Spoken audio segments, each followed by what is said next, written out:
Welcome to how to play realistic Battle in War Thunder and especially the Hurricane Mk2. Now first we're looking at guns targeting distance. You want that to 300. Fuel you probably want to 30 minutes, maybe 20 minutes if you're crazy. Don't take any secondary weapons, and your 7.7 belts should probably be omni-purpose. Those are the ones I at least find the most useful, personally. What you're going to want to do, keep your mouse pointed mostly forward. You can tilt it down just a little bit and wait until your plane gets off the ground. And hit that G key and that will raise up your landing gear and your flaps. Now your flaps are the F key, using the advanced controls at least. I'd recommend everyone use the advanced controls. I don't think that they are harder than the simplified controls. They actually make a lot more sense to me. And you can see in this game, I am actually matched up against a lot of very difficult people. Most of my teammates are very high level compared to me. So that's kind of what I was noticing there. We're going to skip forward a little bit, go into the options and look at a few interesting things, because these are actually new. There's a lot of interesting things in interface, two of them being new: ammo indication and temperature indication. Those will actually let you tell the UI to always show your ammo count and your oil and water temperature. As you can see up in the top left hand corner, I have fuel, temperature, and ammo all being shown. And also I'm using IAS as my speed indication. Now those are not the most important things, kind of a convenience thing, but it's always nice to know whether you have 2 rounds of ammo left and you should go back to base, or if you have 100 and you can stay and fight a bit. In this game I was climbing up. You want to climb up at about 200 kilometers per hour. Somewhere between 200 and 220 is good for most planes, like the Hurricane. Some of the heavier planes you'll want to have a little bit shallower climb rate, like about 250 kilometers per hour. And here I can see in the bottom right hand corner, it'll tell you who's getting killed and who's dying. And I noticed that some players were actually killing my bots, so I just flew over to my bots to see what's up. Unfortunately for you guys, I really wanted to show booming and zooming with this plane, and the enemies crashed into each other right as I was about to dive in on them and boom and zoom them, which is booming and zooming is when you go from high altitude, zoom down at high speed, take a couple shots at the enemy, and then pull up and get back to high altitude when they can't follow you, which is a very, very good way to fly some planes, like this plane. Right now I'm playing against Japan, so unfortunately I'm against the Ki-61, which you probably won't be often against the Ki-61. Ki-61 is faster than this plane, it climbs about as well, and it turns way better. So it's pretty much outmatched in every way except for its firepower. That being said, I need to get into a team fight with anyone I'm fighting pretty much, or I need to be very high above them so I can boom and zoom on them. I can't just turn fight these guys. I'm going to try to turn fight the guy behind me, since the guy in front of me just crashed. That was going to go kill. So I'm going to try to attack the guy behind me. I'm going to try to force him to go head on with me, but he is not going to go for it wisely. As he should avoid it, he is going to. And also he's above me, going faster than me, so he has pretty much every advantage at this point. I'm just going to try to evade him as much as possible and buy time for my teammate to come help me out.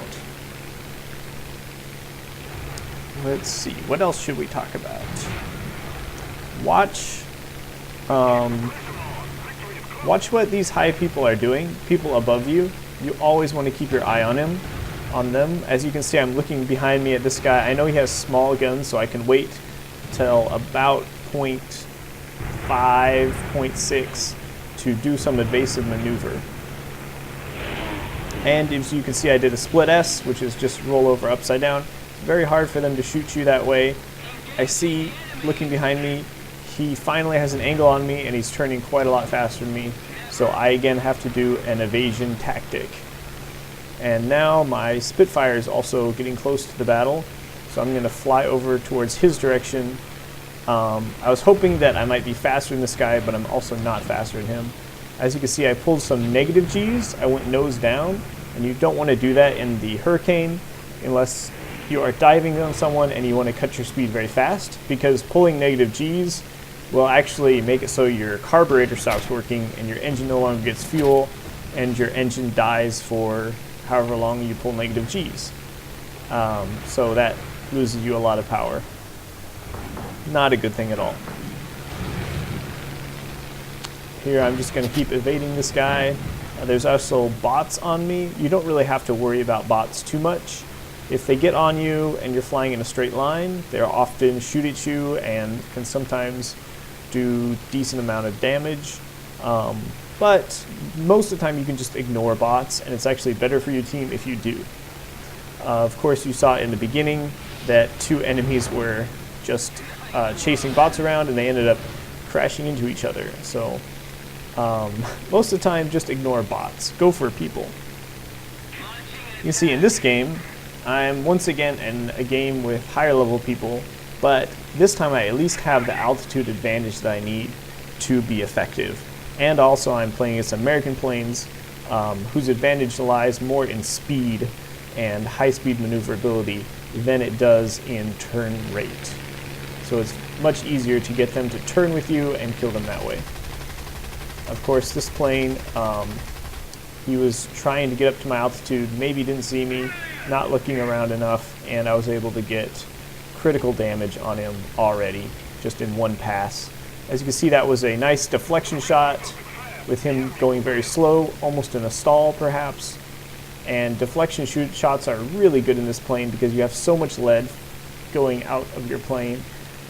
Fairly decent spread on your guns, and you're gonna just hit with so many bullets when they give you the full deflection shot, the full side view of their plane. And as you can see in the last battle and this battle, you really want to know your plane's strengths. Actually, this game I was trying to climb very high because I knew I was outmatched, and I knew that the enemy planes could go very fast, so they could easily run away from me. This is later in the game. As you can see, I just got behind those bot bombers and took them out from behind, but against a human player, especially the B-25, which has big guns and a lot of them, you want to come in at kind of an angle. As you can see, I'm diving in on him and going at an angle. It's very hard to control your plane and aim because you're going so fast. I was going about 550 kilometers per hour there, and the rudder really locks up on this plane. You don't have much rudder control. But as you can see, I did get some hits off on him, and he didn't do much damage to me. Unlike, as you can see, my ally went in straight at him and got killed instantly. Looks like he got his pilot sniped out of his plane, actually, because you're such an easy target when you're going straight at a bomber, especially a B-25. Okay. Now you're going to see in this game, I come in with a huge altitude advantage on 3 guys, and my first attack does not work, but I'm going to do an upwards loop. It's going to give me my altitude back, which I'm going to have to burn off again. But what I really don't want to do is waste my altitude. And there's 2 ways you can waste your altitude. Either don't put yourself in a good position with your altitude, or break your wings off when you're coming out of a dive. So those are the 2 things you really want to watch out for. Of course, there, as you can see, right as I was opening fire on that guy, the Allied viewfighter took him out in 1 shot. Of course, the viewfighter has very good range and very good weapons, so it's easy for them to do that. As you can see, I did a high yo-yo after killing the first guy. I didn't know where the P-40 was, but doing the high yo-yo puts me into a very good position to turn any direction I want to, which put me on the P-40 very well also. And as you can see, the fighter also sniped that guy away from me also. But we still need to help our allies. As you can see in this game, once again, I'm going to try to help my ally. I'm above this Yak 1, and I'm going to try to stay above him. I see him pull a maneuver up towards me, and I instinctively go up even higher than I was before because I want to avoid a head-on.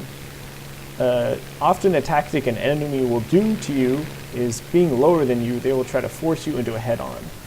This is because a head-on is probably going to be better than any sort of situation of you booming and zooming them when they're at low altitude. But we don't want that. As you can see here, also, I was keeping my altitude above this guy and keeping my speed up. I did not dive down all the way to his altitude to catch him because I knew that he's in a better plane than me and I need to keep my advantage. So as he turns around towards me, I can pull up and watch those numbers, that 0.7 kilometers.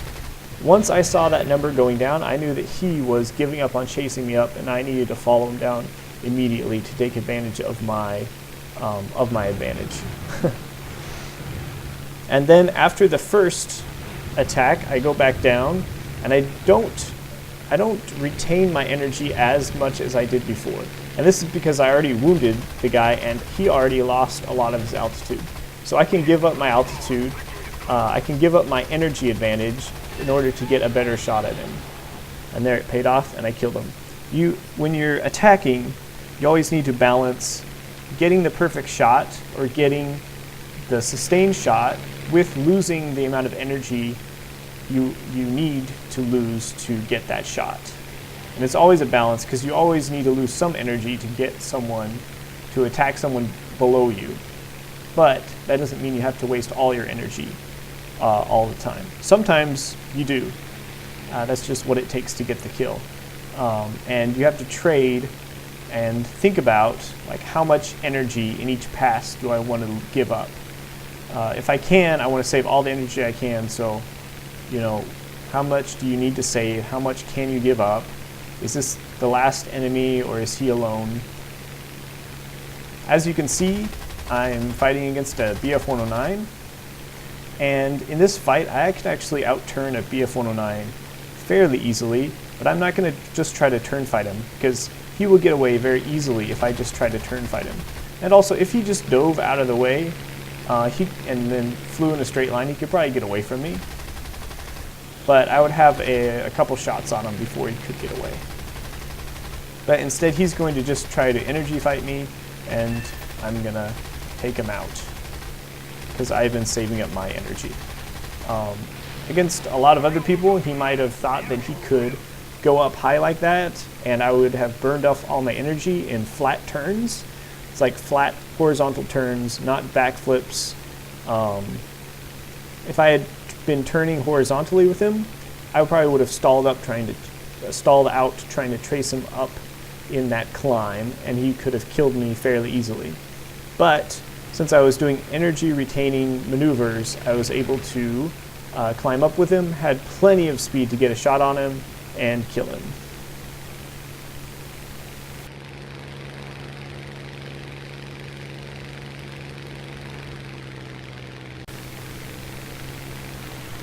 Okay, here you can see I went after this BF-109F. As you can see, there's a lot of enemy players all around, but most of them are Ju-88s. You want to prioritize enemy fighters most of the time. Unless the enemy is about to win on ground targets, you pretty much need to prioritize those fighters probably about 95% of the time. So don't be wasting your ammo on bots, don't be wasting your ammo on bombers. Go for the fighters, get the bombers later. As you can see, this BF-109F is much faster than me, so even dodging and twirling around, he can get away from me. And what I'm going to do is I'm going to keep my altitude so that I can help my allies. Like if this guy, as you can see, this hardstyle guy goes in on my ally. And I wanted to stay above my allies so that I could dive on whoever I needed to dive on.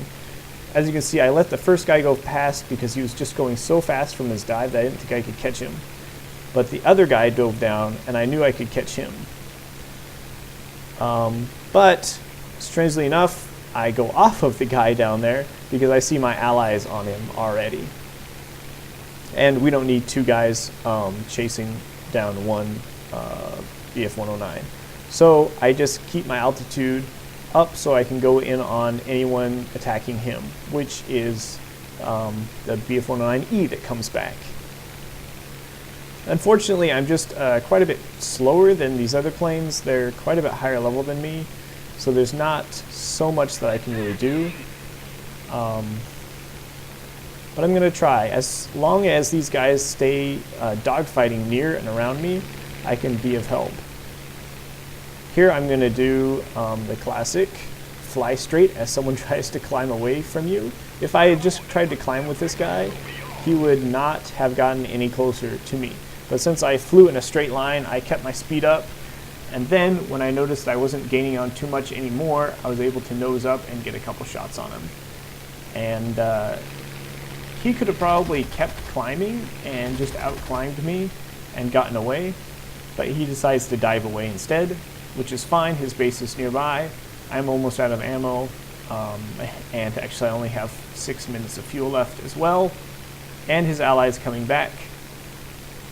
Here I do not do a good maneuver. I should have continued all the way down to where my nose was facing this guy in the beginning, and that would have given him a smaller target to hit and also given me a little bit more speed to work with. As it was, I pretty much stalled out and gave him a really easy shot on the whole underside of my plane. One thing you're not going to want to do is go head-to-head with pretty much any plane with a Hurricane, because your guns are on your wings. You're going to have a convergence set to about 300 meters, and so you're not going to do much damage to anybody until they get fairly close to you, and even then you're not going to do damage for very long. As you can see, I'm out of ammo, so I'm just going to try to dodge this guy and go back to base. I accidentally pull negative G's, so my engine dies. That does not help me any, but what saves me, and the reason why I went head-to-head with this BF-109, is that I figured he would be out of cannon ammo. The BF-109E has 120 rounds of cannon ammo, but since they're in two different cannons, they only have 60 shots of cannon ammo. So I figured by this time he's probably out of cannon ammo. And he was. So only had 2 7.7s and I had 12 going head-to-head. So I figured I'd do a lot more damage, which I did. And then got away. Hope you guys liked the guide and learned something. Leave a like if you liked it, and feel free to ask any questions in the comments. See you later.